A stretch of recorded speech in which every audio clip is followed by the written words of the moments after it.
मैं सर्वप्रथम आप सबको सादर प्रणाम करता हूँ। प्रणाम करना एक शिष्टाचार भी होता है और बात को प्रारंभ करने के लिए सम्मान सूचक शब्द का प्रयोग भी होता है। कुछ लोग प्रणाम करने में ये सोचते हैं कि मैं प्रणाम कर लूँगा तो छोटा हो जाऊँगा। प्रणाम एक बहुत बड़ी शक्ति है। प्रणाम वो व्यक्ति करता है जिसके अंदर झुकना आता है। प्रणाम वो व्यक्ति करता है जिसके अंदर नम्रता होती है। प्रणाम वो व्यक्ति करता है जिसके अंदर अहंकार की कमी होती है। और एक वक्ता की तो विवशता होती है कि प्रणाम के सिवा कुछ कर भी नहीं सकता।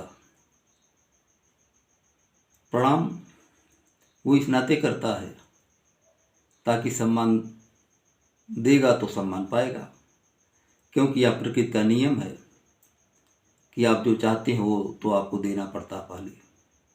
आज मैं एक ऐसा वीडियो बनाने जा रहा हूँ जो अपने आप में बड़ा ही महत्वपूर्ण है। निस्संदेह मैं इस वीडियो को बनाने में सर्वप्रथम अपना स्वार्थ मानता हूँ। मैं अपने बिजनेस को प्रमोट करने के लिए इस वीडियो को बना रहा हूँ, परंतु बिजनेस एक व्यक्ति का नहीं होता। यदि आपको अच्छा लग जाए, आपके समझ में आ जाए, तो आपके जीवन में भी हो सकता है कि खुशियाँ आ जाएं। दोस्तों, ये आपको लगेगा कि जो मैं बताने जा रहा हूँ तो आप बहुत पहले से जानते हैं, लेकिन एक बात है कि हम जानते तो बहुत कुछ हैं। हम जानते हैं कि झूठ नहीं बोलना चाहिए। हम जानते हैं कि जब विद्यार्थी जीवन हो तो परिश्रम से पढ़ना चाहिए।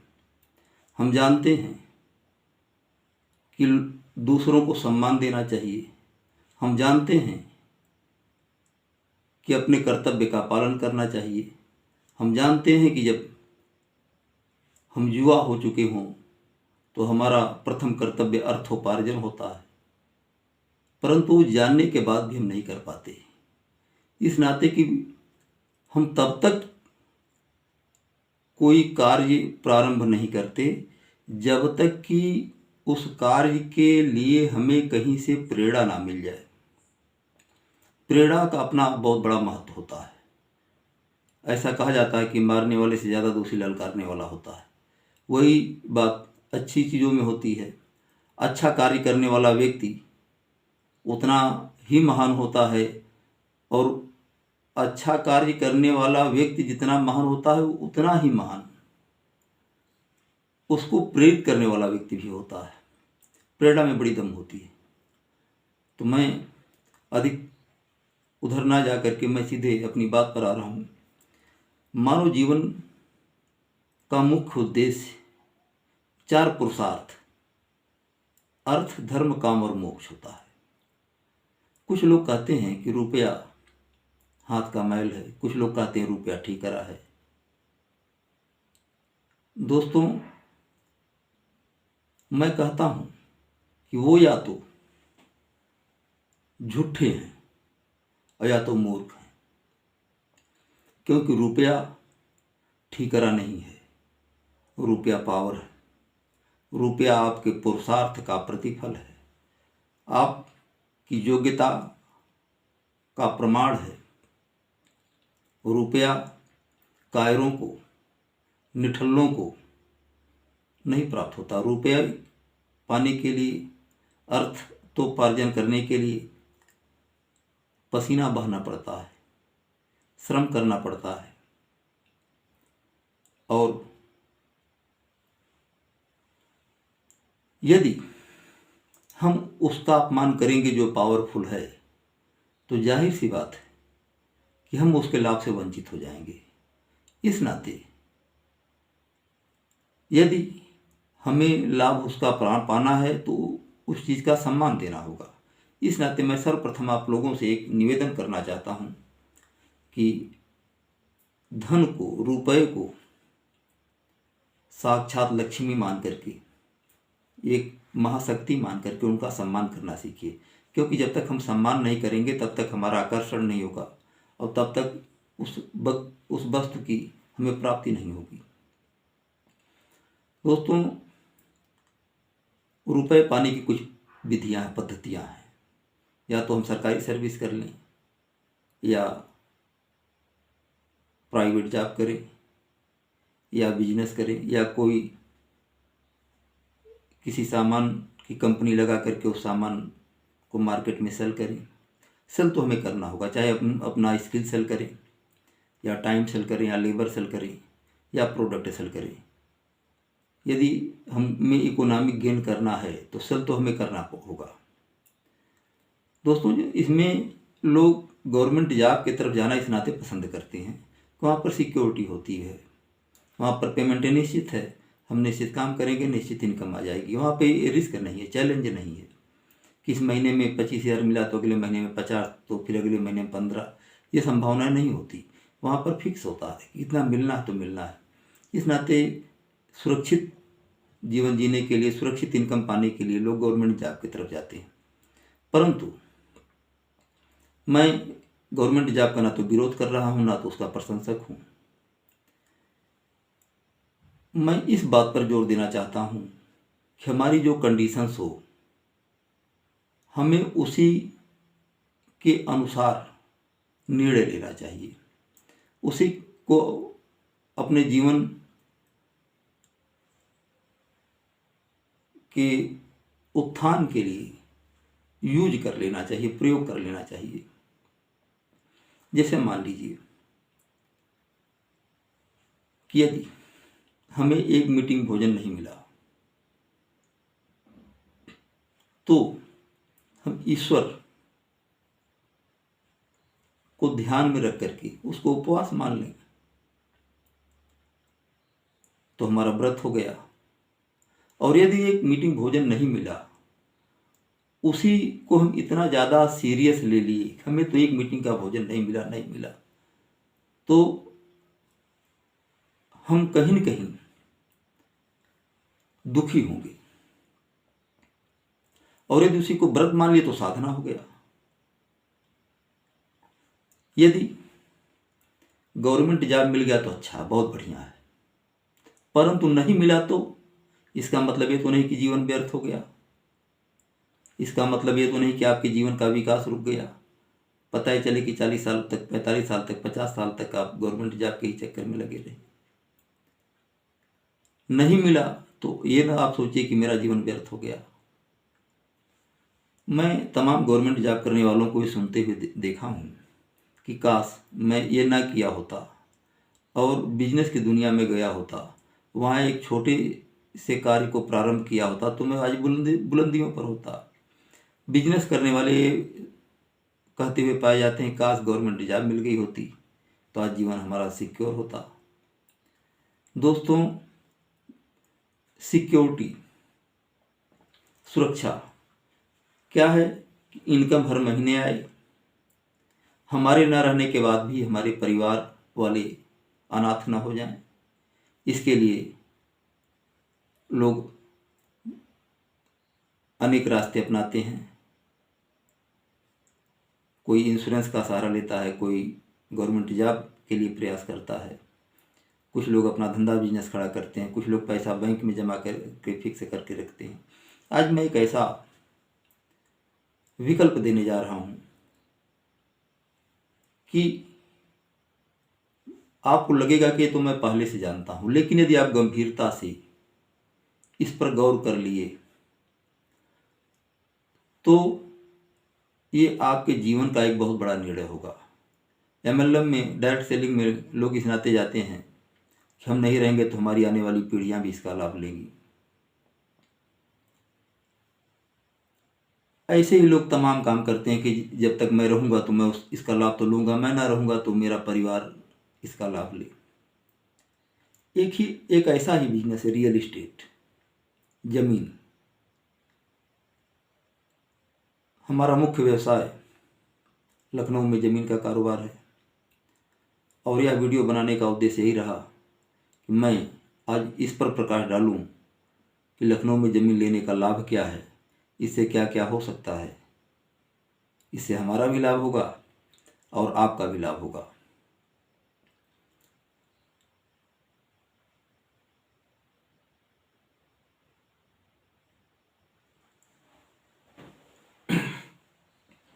लखनऊ एक बड़े प्रदेश की राजधानी है। जब हम किसी अन्य स्टेट में जाते हैं तो वहाँ पर भाषावाद, क्षेत्रवाद का दंश हमें झेलना पड़ता है। लखनऊ जाने पर ऐसा नहीं लगता कि मैं बाहर आया हूँ, और इतना नज़दीक भी नहीं है कि हम जब चाहें तब आ जाएं। दोनों का लाभ मिल जाएगा। कभी कभार हम जहाँ पर अपने मूल निवास पर रहते हैं वहाँ पर ऐसी परिस्थितियाँ बन जाती हैं कि हमें वह स्थान छोड़ करके किसी अन्य स्थान पर जा कर के अपने नए जीवन की शुरुआत करनी पड़ती है, नया बिजनेस खड़ा करना पड़ता है। ऐसे दृष्टिकोण से भी लखनऊ में ज़मीन खरीदना अपने आने वाली पीढ़ियों के लिए लाभप्रद होगा। यदि किसी को बड़ा रोग हो गया तो doctor refer to PGI, refer to Lohia, refer to KGMC. यदि पढ़ाई करना है तो BTech, B pharma, paramedical, nursing का कोर्स वहाँ पर गली गली में, जगह जगह भी तमाम विद्यालय हैं। यदि वहाँ पर हम एक चाय की दुकान खोले तो एक बड़े भूभाग का शहरीकरण हो जाने के नाते हम उसके 10 ब्रांच खोल सकते हैं। एक कोचिंग सेंटर खोले, यदि सफल हो गया तो उसके कई ब्रांच खोल सकते हैं। तो बिजनेस करने के लिए भी बेटर है लखनऊ, इनकम के लिए भी बेटर है लखनऊ, अध्ययन के लिए भी बेटर है लखनऊ। हर ढंग से लखनऊ एक विकल्प बन सकता है आपके लिए। अपने अगर गृह जनपद में आप लेते हैं, जनपद मुख्यालय पर या अपने नज़दीकी मार्केट में, तो आइए थोड़ा सा हम अवलोकन करते हैं, समीक्षा करते हैं कि क्या फ़र्क हो सकता है। यदि हम जनपद मुख्यालय पर 10 लाख रुपए विषय के नियर अबाउट की ज़मीन लेते हैं अपने नज़दीकी मार्केट में, तो 50 लाख 60 लाख विषय होने में हो सकता है 30 40 50 साल लग जाए। लेकिन जिस हिसाब से लखनऊ का ग्रोथ हो रहा है, लखनऊ के चारों तरफ 104 किलोमीटर का रिंग रोड बन रहा है और वहाँ से 15-20 किलोमीटर चौतरफा प्लाटिंग हो रही है। ऐसे में 2πr परिधि के सूत्र के अनुसार लखनऊ का परिधि लगभग 250-300 किलोमीटर हो रहा है। अगर 250-300 किलोमीटर का शहरीकरण किसी भूभाग का हो जा रहा है तो उसकी तुलना अपने जनपद मुख्यालय से करें और नज़दीकी मार्केट से करें तो कहीं न कहीं यह तर्कसंगत नहीं दिखता। निस्संदेह आपका नज़दीकी मार्केट किसी मायने में बेहतर हो सकता है, परंतु हो सकता है कि कभी इसके तुलना में लखनऊ बेहतर हो। तो मैं ये नहीं कहता कि सब कुछ यहाँ से हटा करके वहाँ कर दिया जाए, परंतु यदि अपने भविष्य को सिक्योर रखना है तो उसके लिए हर व्यक्ति को चाहिए कि लखनऊ में एक छोटा सा भूभाग खरीद ले, क्योंकि हो सकता है कि हमारी आने वाली पीढ़ियाँ ना खरीद पाएँ, इतना महंगा हो जाए। मान लीजिए कि आज आप 10 लाख रुपए की ज़मीन खरीद रहे हैं, तो जिस हिसाब से विभूति खंड का या गोमती नगर का ग्रोथ हुआ है उस हिसाब से देखा जाए तो यदि सही जगह पर आप ज़मीन ले रहे हैं जहाँ पर पानी का निकासी हो, बगल में रिंग रोड हो या आवागमन के रास्ते हों, तो 10 लाख की ज़मीन 10 करोड़ में बदल सकती है। इतना प्रॉफिट दुनिया का कोई बैंक नहीं देगा और भारत की कोई सर्विस नहीं है जो अनंत काल तक आपको आपका पारिश्रमिक देती रहे। 60 साल के बाद रिटायर हो जाएंगे, गवर्नमेंट कहेगी अपने घर जाओ।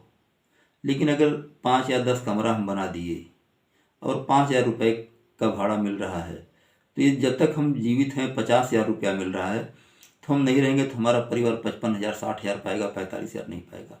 ये है सिक्योरिटी। हमारा परिवार रोड पर नहीं आ जाएगा कि अब क्या करें, सब्जी नहीं है, कपड़ा नहीं है, ये 2 दिन तो कम से कम नहीं देखना पड़ेगा।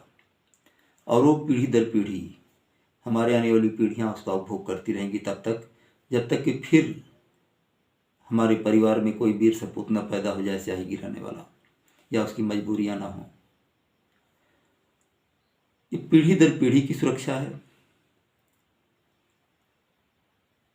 रिटर्निंग के मामले में कोई ऐसा बैंक नहीं जो इतना प्रॉफिट दे, और सिक्योरिटी के मामले में कोई सर्विस नहीं है, ना तो सस्पेंड होना, ना टर्मिनेट होना है, ना हाजिरी लगाने जाना है।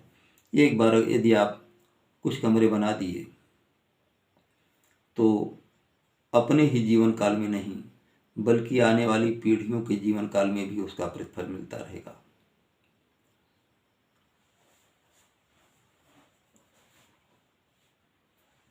और यदि मान लीजिए कि आपके पास पैसा नहीं है, आप पैसा कमाना चाहते हैं, जमीन खरीदने का भर का भी पैसा नहीं है आपके पास,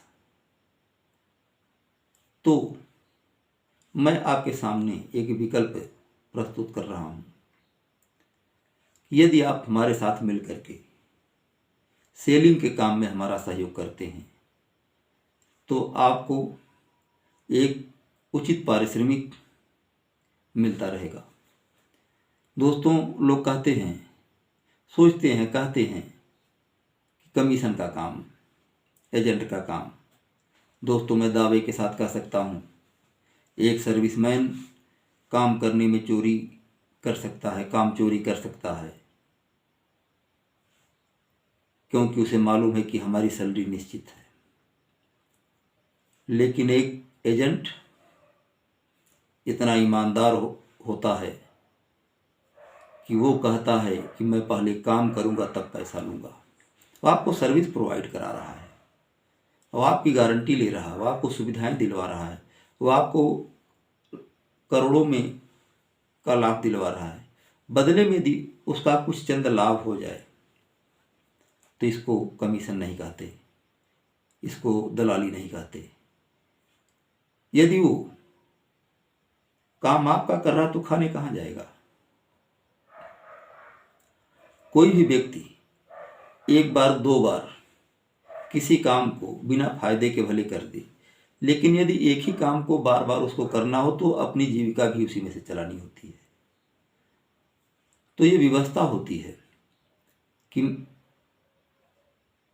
अर्थशास्त्र का नियम ही है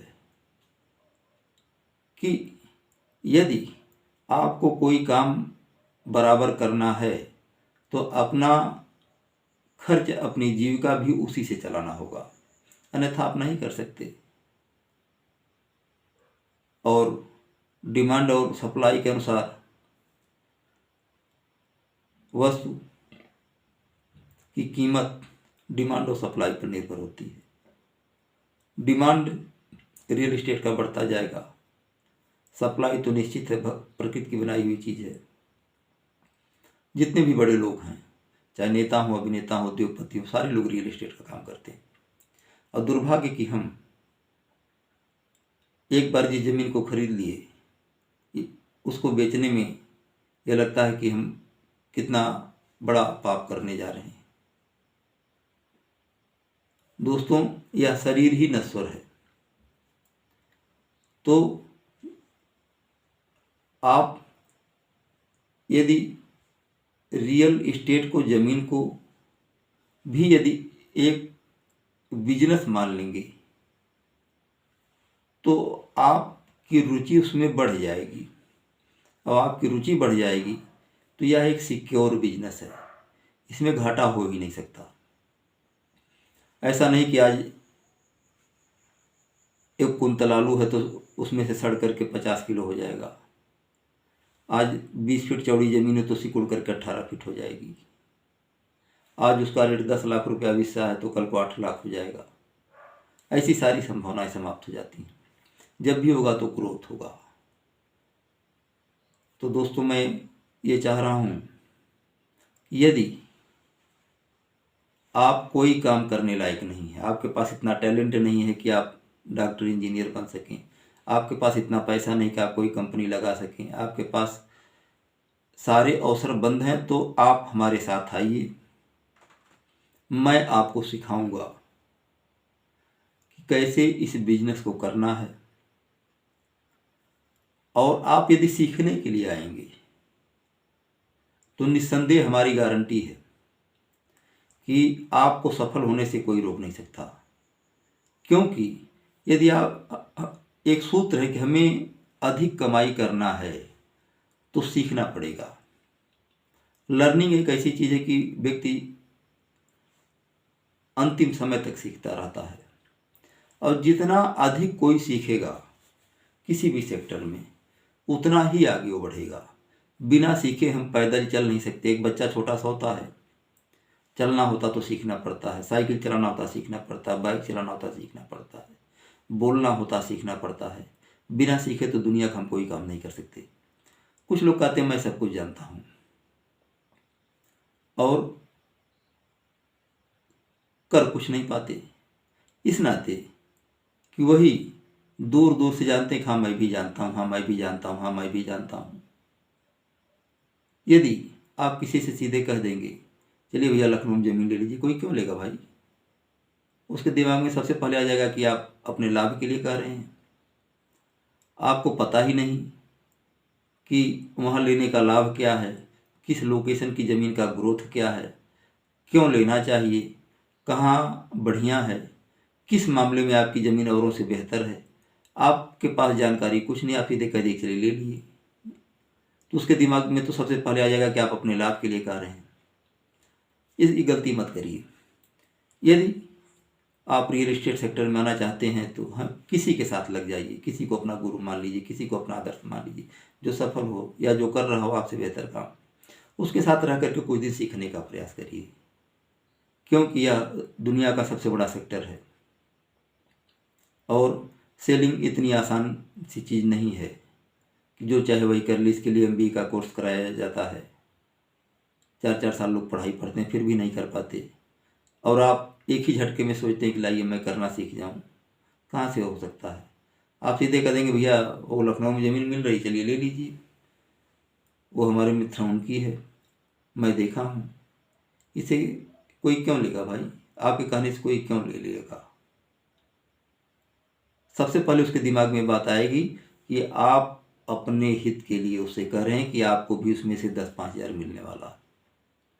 और जैसे उसके दिमाग में बात आया, वैसे ही आपकी बात को एक झटके में वो नकार देगा कि हमारे मामा के लड़के, हमारे फूफा के लड़के, हमारे मित्र, हमारे संबंधी ये करते हैं वो करते हैं। बहुत से लोग उसको मिल जाएंगे, और मैं सब कुछ जानता हूँ, पूरे लखनऊ के बारे में जानता हूँ। भले ही उससे कहा जाए कि थोड़ा चल चलिए अमीनाबाद कैसे जाया जाएगा तो नहीं बता पाएगा, इंदिरा नगर चल चलिए या किसी लोकेशन पे बता दीजिए, कुछ नहीं जानता हो, लेकिन बताएगा मैं सब कुछ जानता हूँ। लेकिन लखनऊ में रहने वाले लोग भी, मैं तो ऐसे ऐसे लोगों को देखा हूँ जो आज कई साल से वहाँ पर रह रहे हैं, तब भी वो कुछ भी नहीं जानते, और उन्हें लगता है कि मैं बहुत कुछ जानता हूँ। जो टेढ़ी पुलिया में रह रहा हो बताएगा कि टेढ़ी पुलिया बढ़िया है, जो अमौसी एयरपोर्ट पर रह रहा हो बताएगा अमौसी एयरपोर्ट बढ़िया है, जो जहाँ रह रहा है बताएगा कि यही बेल्ट बढ़िया है। जबकि यदि वो व्यक्ति जो आज लखनऊ में रह रहा है, काश 2009-10 में गोमती नगर के किसी भूभाग में 1000 स्क्वायर फीट ज़मीन ले लिया होता तो आज उसकी शायद तकदीर बदल गई होती। वो तो खुद कुछ कर नहीं पाया, और आपको भी बता रहा है कि चलिए देवा रोड पर ले लीजिए, चलिए पूर्वांचल एक्सप्रेसवे के पास दिलवा दें, चलिए अमौसी एयरपोर्ट पर दिलवा दें, सीतापुर रोड पर दिलवा दें, रायबरेली रोड पर दिलवा दें। वो इतना जानकार है कि सब कुछ जानता है, इस नाते कि वो जिस बेल्ट में रह रहा है जान रहा है कि यहीं का ग्रोथ सबसे बढ़िया है। तो यदि आपको सही में सेलिंग करना सीखना है तो सबसे पहले आपको समय देना होगा सब्र के साथ, और गुरु मान करके किसी भी व्यक्ति के साथ समय खर्च करके वहाँ से एक एक चीज़ को सीखना होगा। और उस चीज़ को जब आप सीख लेंगे तो अपने रिश्तेदारों में, मित्रों में, संबंधियों में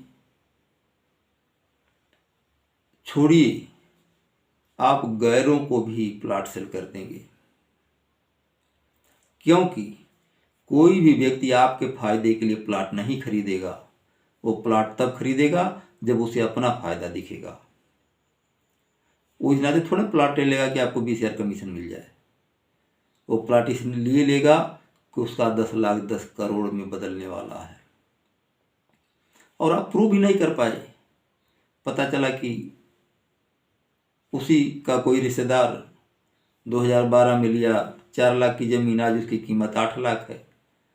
तो क्यों लेगा जब यहाँ पे 2009 में ज़मीन जो 25,000 बीसा थी आज 1 लाख की है। तो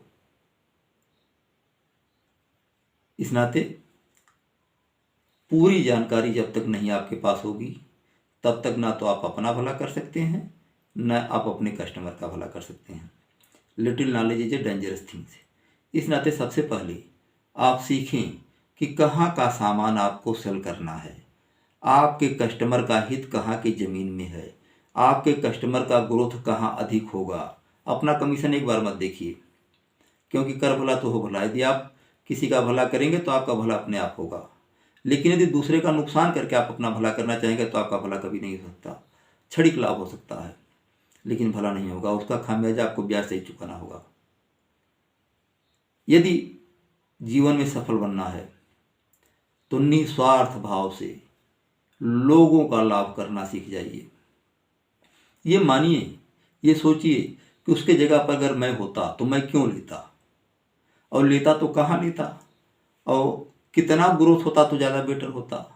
ये मत सोचिए कि मैं किसी को ज़मीन बेचने जा रहा हूँ, ये सोचिए कि इसके जगह पर मैं अपना पैसा लगाने जा रहा हूँ और इसको मैं कहाँ दिलवाऊँ कि इसका अधिक से अधिक ग्रोथ हो जाए। अपना फ़ायदा कभी मत सोचना।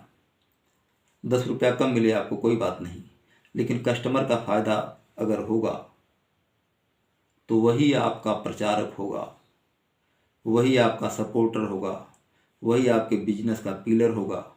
और यदि आप इसमें कामयाब हो गए तो इस बिजनेस को जीवन भर कर सकते हैं, क्योंकि यह एक ऐसा सेक्टर है कि जो कभी भी बंद होने वाला नहीं है। रोटी, कपड़ा और मकान ये व्यक्ति की मूलभूत आवश्यकताएं हैं। चिकित्सा, शिक्षा, रोजगार, सुरक्षा ये मुख्य ज़रूरतें हैं। ये सारी चीज़ें इसमें आकर के समाहित हो जाती हैं। चिकित्सा के लिए वहाँ जाना है, शिक्षा के लिए वहाँ जाना है, रोजगार के लिए वहाँ जाना है, सिक्योरिटी वहाँ है, रोटी, कपड़ा, मकान वहाँ है, तो वहाँ जाना ही जाना है। लेकिन हमें बस ये ध्यान देना है कि हम जिसको भी प्रमोट कर रहे हैं उसको सही चीज़ दें। अपने लोभ में आकर के ना तो ऐसी जगह प्लाटिंग कर दें कि जहाँ 200 रुपये स्क्वायर फीट की ज़मीन खरीदी गई हो उसको 1200 में बेचें, और ना तो ऐसे जगहों पर दिलवाएं। यदि आप उसको सही जगह दिलवाते हैं जहाँ पर ज़्यादा ग्रोथ होने की संभावना है और अंतर मन से पवित्र भाव से, तो निस्संदेह आने वाले समय में उसके बाल बच्चों का आशीर्वाद लगेगा तो आपका ग्रोथ कैसे हो जाएगा आप जान ही नहीं सकते। जिस भी काम को व्यक्ति करे यदि उसी काम को पूर्ण मन से करे, पवित्र मन से करे, पवित्र भाव से करे, तो वही काम उसके जीवन की सार्थकता को सिद्ध कर देता है। रैदास जी चमड़े का जूता सिल रहे थे और उसी को भगवान का काम मान करके सिले तो संत हो गए। बाटा कस्टमर का जूता सिलते समय ये सोचा कि मैं कितना बढ़िया सर्विस दे दूं कि मेरा ग्राहक संतुष्ट हो जाए। बाटा बाटा बन गया। बहुत से मुची थे जूता सिलने वाले, वो जिंदगी के अंतिम पड़ाव तक वहीं के वहीं रह गए। तो यदि आप रियल इस्टेट का काम कस्टमर के हित के लिए करेंगे तो आपका ना तो बिजनेस कभी फ्लॉप हो सकता है, ना तो कभी आप अपने जीवन में हार पा सकते हैं। और यदि आप अपने फायदे के लिए काम करना चालू किए तो ना तो आप सफल होंगे, ना आपके वो लोग जो आपके कहने से वहाँ जाएंगे।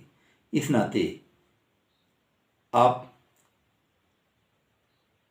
यदि बड़ा रुपया कमाना चाहते हैं, बड़ा आदमी बनना चाहते हैं, सम्मान कमाना चाहते हैं, तो रियल इस्टेट से बड़ा सेक्टर इस दुनिया में कोई नहीं है जो आपको करोड़पति रपति बना दे।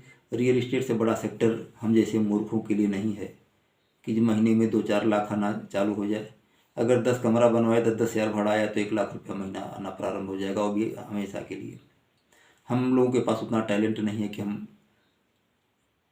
कोई नया रिसर्च कर सकें या कोई कंपनी बैठा करके उसका सेलिंग कर सकें, या डॉक्टरी इंजीनियरिंग जैसा कोई स्किल नहीं है।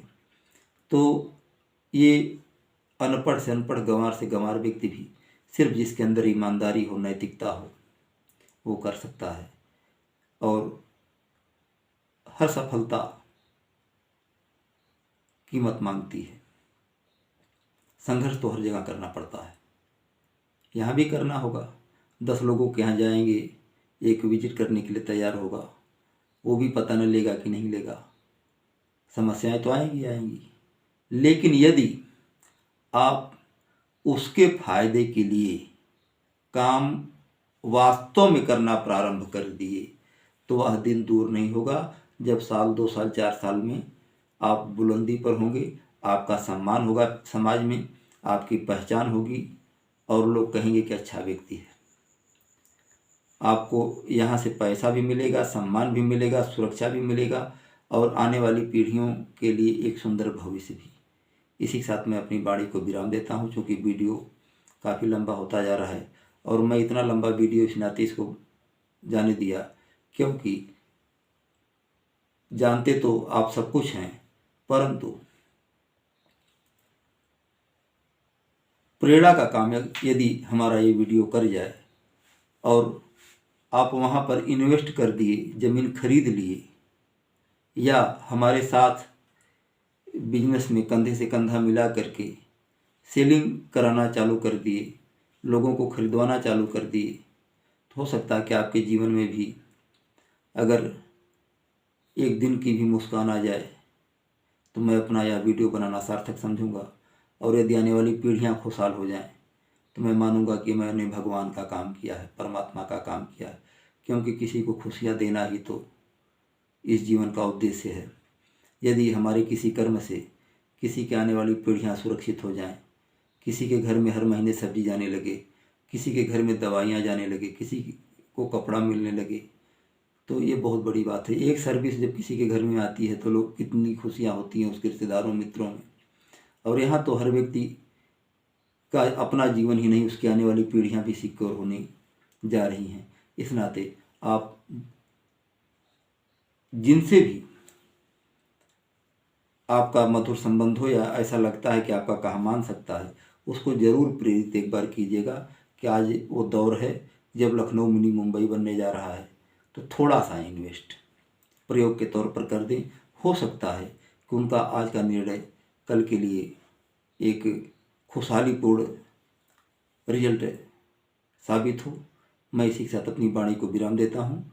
यदि आप हमारे साथ मिलकर के काम करना चाहें या हमारे यहाँ ज़मीन लेना चाहें तो आप निस्संदेह अवश्य हमसे संपर्क करें। मैं आपके लिए, आपके मदद के लिए हर संभव प्रयास करूंगा कि मैं आपका अधिक से अधिक लाभ करा सकूं। इसी के साथ मैं अपनी वाणी को विराम देता हूं और आपको बार बार प्रणाम करता हूं जो अब तक आप हमें सुने। इतने लंबे समय तक अगर आप सुने हैं तो जाहिर सी बात है क्या तो हमारे प्रिय होंगे या हमारी बात अच्छी लगी होगी। और यदि इन दोनों में से कोई भी है तो मैं उसके लिए भी आपको बार बार प्रणाम करता हूँ।